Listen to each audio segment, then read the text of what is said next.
Period 15 से लेके 20 अक्टूबर के बीच में आता है, या फिर अक्टूबर क्या आपको हर महीना 15 से लेके 20 तारीख के बीच में आता है, तो आपको कब ट्राई करना चाहिए जिससे कि तुरंत प्रेगनेंसी हो जाए।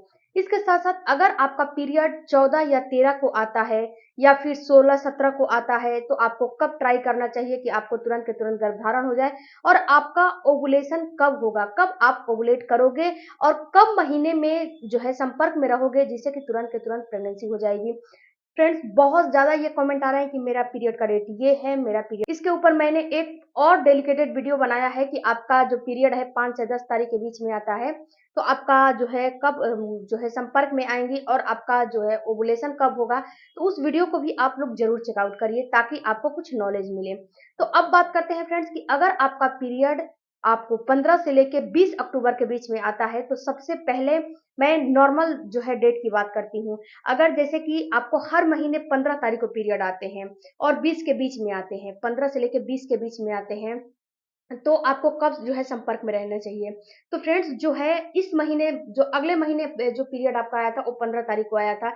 इस महीने जो पीरियड आया है वो 15 तारीख को ही आया है, या फिर मान लीजिए कि 16 को या फिर 14 को आया है। ये जो 1 से 2 दिन ऊपर-नीचे होता है, ये चलता है। इसमें कोई भी जो है दुविधा आपको नहीं रखने हैं और कोई परेशानी नहीं है। 1 से 2 दिन ऊपर-नीचे बिल्कुल आराम से चलता है। तो यहाँ पे अगर आपका पीरियड 15 तारीख को आया है, तो इसमें फ्रेंड्स अगले महीने 15 तारीख को आया है, तो अगर ये जो बीच का दिन होता है इसको पीरियड की साइकिल बोला जाता है। 15 तारीख और 15 तारीख या फिर 14 तारीख या फिर 14 तारीख, यानी कि 1 से 2 दिन मैंने बताया पहले ही ना कि ऊपर-नीचे चलता है। तो यहाँ पे आप जो बीच का दिन होगा, जैसे कि 15 तारीख से लेके अगले 15 तारीख तक, तब 15, 16, 17, 18, 19, 20 जो आपके बीच का जो दिन आया, इसको पीरियड का साइकिल बोला जाता है। तो अगर ये 28 दिन और 30 दिन की है, तो मैं आपको जो है उसी विषय पे समझाऊंगी कि 28 दिन की और 30 दिन की है। तो अगर यहाँ पे अगर आपका पीरियड का साइकिल 25 दिन पे आ जाता है, या फिर आपका पीरियड जो है 40 दिन पे आता है, 35 दिन पे आता है, 45 दिन पे आता है, 18 दिन पे आ जाता है, 25 दिन पे आ जाता है, तो यहाँ पे आपका डेट भी चेंज हो जाएगा। जैसे आपका पीरियड का जो साइकिल चेंज हो रहा है, वैसे ही आपके ओवुलेशन का डेट भी चेंज हो जाता है, और यहाँ पे आपको जो संपर्क रखना है वो भी डेट बिल्कुल ही चेंज हो जाएगा। इस चीज को आपको बिल्कुल समझना पड़ेगा। अगर आपका पीरियड का साइकिल 28 दिन और 30 दिन की है और पीरियड 15 से लेके 20 के बीच में आती है, तो इस चीज को आप नोटिस करिएगा। तो अब बात करते हैं फ्रेंड्स कि यहाँ पे जो आपका पीरियड आ रहा है, तो जब पीरियड आते हैं तो सबसे पहले आपका अंडा अच्छा होना चाहिए। जब आपका अंडा अच्छा होगा तो ही आपको गर्भधारण होगा। तो अंडे को कैसे अपना जो है अच्छा बनाना है, आप अपने अंडे को कैसे बूस्ट कर सकते हो, इसके लिए मेरे चैनल पे ऑलरेडी वीडियो है, उस वीडियो को जरूर देखिएगा। पेज पे भी मेरे वीडियो है, उस वीडियो को जरूर आप चेकआउट करिएगा, ताकि आपको आपको केवल ओवुलेशन और रिलेशन पे फोकस नहीं करना है, आपको अपने अंडे की क्वालिटी पे भी फोकस करना है कि आपके अंडे की क्वालिटी अच्छी है कि नहीं। क्वालिटी अच्छी नहीं रहेगी तो गर्भधारण आप कैसे कर पाओगे। आपने कभी कभी आजकल ये बहुत ज्यादा जो है केस देखने को मिल रहा है फ्रेंड्स, कि प्रेगनेंसी तो हो जा रही है लेकिन बच्चे में हार्ट बीट नहीं आ रहे हैं। 10 से 12 वीक हो जा रहे हैं लेकिन फिर भी बच्चे में हार्ट बीट नहीं आ रहे हैं। तो ये हार्ट बीट इसीलिए नहीं आते हैं कि जो आपका कमजोर अंडा है उसी से आपकी प्रेगनेंसी हो गई है। अंडे का जो साइज होता है, अगर आपको 14 से 20-22 के बीच में रहेगा, यानी कि 14 है, 17 है, 18 है, 19 है, 20 है, 15 है, 16 है, तो ये मान के चलिए कि ये अच्छा है। अगर इससे कम है तो वो अच्छा नहीं, वीक जो है अंडा माना जाता है। तो यहाँ पे फ्रेंड्स अब बात करते हैं कि अगर आपके जो है अंडे की क्वालिटी अच्छी नहीं है, तो उसको बूस्ट करने के लिए मेरे चैनल पे वीडियो को देखिए, या फिर मैं आई बटन में लिंक लगा दूंगी, उसको भी देख लीजिएगा, या फिर मेरे प्लेलिस्ट है उसको भी चेकआउट कर सकते हैं। अब बात करते हैं फ्रेंड्स कि अगर आपके पीरियड का जो पीरियड 15 तारीख को आया है और आपके पीरियड की साइकिल 28 दिन की है, तो आपको कब संपर्क में आने चाहिए और आपका कब जो है ओवुलेशन होगा। तो देखो डियर, यहाँ पे एक बात आपको समझने है कि अगर आपके पीरियड की साइकिल जो है 28 दिन की है और पीरियड 15 तारीख को आया है, तो इसमें आपको तो आपको जो संपर्क में आने हैं, वो आपको 25 तारीख से के बाद से आपको जो है संपर्क में आ जाने हैं। क्योंकि फ्रेंड्स 25 तारीख के बाद से आप जब संपर्क में आओगे तो अल्टरनेट डेज पे आपको संपर्क में रहने हैं, संपर्क में आने हैं।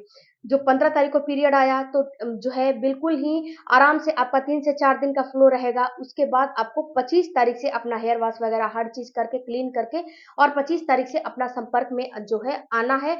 और 25 तारीख से लेके कम से कम 1 से 2 तारीख तक आपको बिल्कुल ही अल्टरनेट डेज पे संपर्क में रहने हैं। क्यों? क्योंकि होता क्या है फ्रेंड्स कि कभी-कभी जो है कभी-कभी क्या होता है कि अल्टरनेट डेज पे कम से कम आपको इतने दिन रिलेशन में रहने चाहिए। ये अल्टरनेट डेज पे रखोगे तो ये 4 से 5 या फिर 6 बार होगा, इससे ज़्यादा नहीं होगा।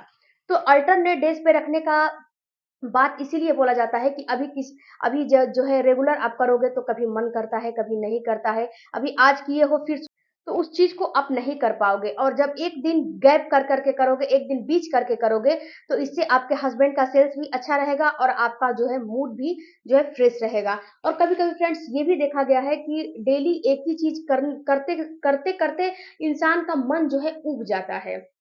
इसीलिए आपको अल्टरनेट डेज पे कॉन्टैक्ट बनाने हैं और आपको 25वें दिन के बाद से आपको कम से कम 2 तारीख तक तो बिल्कुल ही कॉन्टैक्ट बनाने हैं। क्योंकि फ्रेंड्स ये 31 का महीना है तो 31 तारीख को भी इसमें कैलकुलेट करना है। क्योंकि फ्रेंड्स आपका जो है 28, 31, 30, 1, 2 ये आपका फर्टाइल विंडो होगा। इसी बीच में आपका ओवुलेशन हो जाएगा। तो ऐसे आपको करना है। अगर आपका पीरियड जो है 16 तारीख को आता है तो आपको अपने पीरियड के जिस दिन 16 तारीख को आया है तो 26 तारीख से आपको अल्टरनेट डेज पे कॉन्टैक्ट बनाने हैं और ये आप कम से कम 3 से 4 तारीख तक आपको बनाने हैं। अगर आपका पीरियड 17 तारीख को आया है तो आपको अपने पीरियड जिस 17 तारीख को आया है तो 27 तारीख से आपको अल्टरनेट डेज पे कॉन्टैक्ट बनाने हैं और ये फ्रेंड्स आपको 5 से 6 तारीख तक बनाने हैं। अगर आपके पीरियड अगर 18 तारीख को आया है तो आपको पीरियड जो 18 तारीख को आया है तो 28 तारीख से लेके आपको 8 जो है 7 से 8 9 तारीख तक बिल्कुल अल्टरनेट डेज पे कॉन्टैक्ट बनाना है। अगर आपका पीरियड 19 तारीख को आया है तो 29 तारीख से लेके और कम से कम 10, 11, 12 तक आपको अल्टरनेट डेज पे कॉन्टैक्ट बनाने हैं क्योंकि 8, 9, 10, 11, 12 आपका जो है फर्टाइल विंडो रहेगा तो उस समय आपको कॉन्टैक्ट बनाने हैं। अगर आपके पीरियड की साइकिल 20 तारीख को है तो आपको 30 तारीख से लेके और कम से कम आपको 15 तारीख तक बिल्कुल ही कॉन्टैक्ट बनाने ही बनाने हैं। अब ये तो हो गया फ्रेंड्स 15 से 20 तारीख के बीच में। अब बात करते हैं कि आपका पीरियड अगर 14 तारीख को आया है तो आपको कॉन्टैक्ट कब बनाना है। अगर आपका पीरियड 14 तारीख को आया है तो आप 24 तारीख से लेके और कम से कम आपको 1 तारीख तक या फिर 30-31 तारीख तक बिल्कुल ही बनाने हैं। अगर आपका पीरियड 13 तारीख को आया है तो कम से कम 13 तारीख से लेके और आपको कम से कम 30 तारीख तक आपको अल्टरनेट डेज पे कॉन्टैक्ट बनाने ही बनाने हैं क्योंकि फ्रेंड्स जो मैंने आपको डेट बताया है इस डेट में आपका ओवुलेशन होगा। आप ओवुलेट करेंगी जब आपकी इच्छा नहीं भी रहेगी और इच्छा रहेगी भी तो अगर जिस दिन इच्छा नहीं रहेगी तो कॉन्टैक्ट में मत रहिए, कोई दिक्कत नहीं है। तो इसमें होगा क्या फ्रेंड्स, इसमें होगा आपको फायदा ये होगा कि जो आपका अंडा निकलता है उसकी सेल्फ लाइफ केवल 1 दिन होती है, 24 घंटे होते हैं और जो आपके मेल का सेल्स होता है, जो स्पर्म होता है उसकी जो सेल्फ लाइफ होती है 4 से 5 डेज रहती है। तो आप पहले भी कॉन्टैक्ट बना लोगे, बाद में भी बनाओगे तो वो जो है आपके अंदर मौजूद रहेगा और जो आपका अंडा निकलेगा उसे फर्टिलाइज कर लेगा। अब इससे रिलेटेड कोई भी आपकी क्वेश्चन होगा तो कमेंट बॉक्स में जरूर दीजिएगा। मिलती हूँ अगले वीडियो में, तब तक धन्यवाद।